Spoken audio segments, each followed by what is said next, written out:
નમસ્કાર, આપ જોઈ રહ્યા છો ન્યૂઝ 18 ગુજરાતી। હું છું આપની સાથે દીપા શર્મા। દેશના પૂર્વ પ્રધાનમંત્રી ડોક્ટર મનમોહન સિંહના પાર્થિવ દેહને અંતિમ સંસ્કાર માટે નિગમ બોધ ઘાટ ખાતે લાવાયો છે, જ્યાં રાજકીય સન્માન સાથે તેમના અંતિમ સંસ્કારની વિધિ ચાલી રહી છે।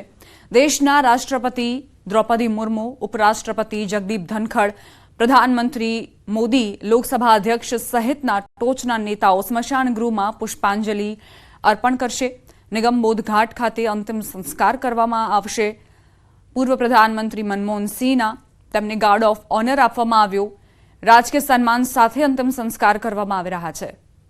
તમામ નેતાઓનો જમાવડો, જે બહાર તેમના કોંગ્રેસ પક્ષના ખાસ કરીને કાર્યકર્તાઓ જે મનમોહન સિંહને પોતાનું આઇડલ માનતા હતા, તેમની આંખો પણ અશ્રુભીની છે અને યાદ કરી રહ્યા છે પોતાના નેતાના જે અભૂતપૂર્વ કામ હતા તેને।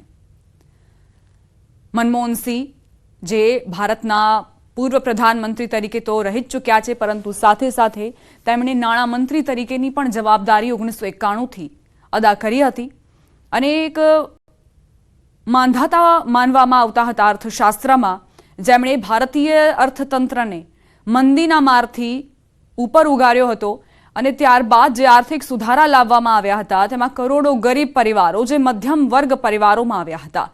મનમોહન સિંહના પ્રયાસોના કારણે ભારતીય અર્થવ્યવસ્થાને જે લાભ પહોંચ્યો તે ઇતિહાસમાં હંમેશા યાદ કરવામાં આવશે। અંતિમ સફર પર પૂર્વ પ્રધાનમંત્રી ડોક્ટર મનમોહન સિંહ 92 વર્ષની વયે તેમનું નિધન થયું। પરમ દિવસે જ્યારે તેઓ સાંજે બીમાર હતા, બેહોશીની હાલતમાં જોવા મળ્યા, તે દરમિયાન પરિવારે તેમને હોસ્પિટલ લઈ જવાનો નિર્ણય લીધો। એમ્સ લઈ ગયા, ત્યાં એક્સપર્ટ્સની ટીમે તેમની સારવાર કરી, પરંતુ જે વય હતી 92 વર્ષની વય, તેના કારણે જ તેમના શરીરે રિસ્પોન્ડ નહોતો કર્યો અને ત્યારબાદ તેમણે અંતિમ શ્વાસ લીધા।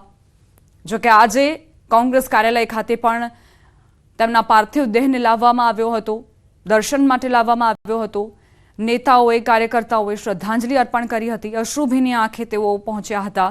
તમામ કોંગ્રેસના નેતાઓ જ નહીં, પરંતુ જે હરીફ પક્ષો છે તે પણ કહી રહ્યા છે કે મનમોહન સિંહ તે ભારતીય રાજકારણમાં એક મોટો ચહેરો હતા અને તેમની જે આ ખોટ છે તે જીવનભર રહેશે।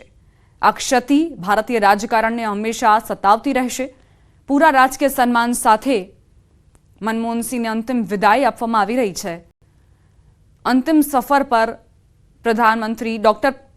પૂર્વ પ્રધાનમંત્રી ડોક્ટર મનમોહન સિંહ, તેમનો પરિવાર પણ અહીં હાજર છે, તમામ જે નેતાઓ છે તે પણ આપ જોઈ શકો છો।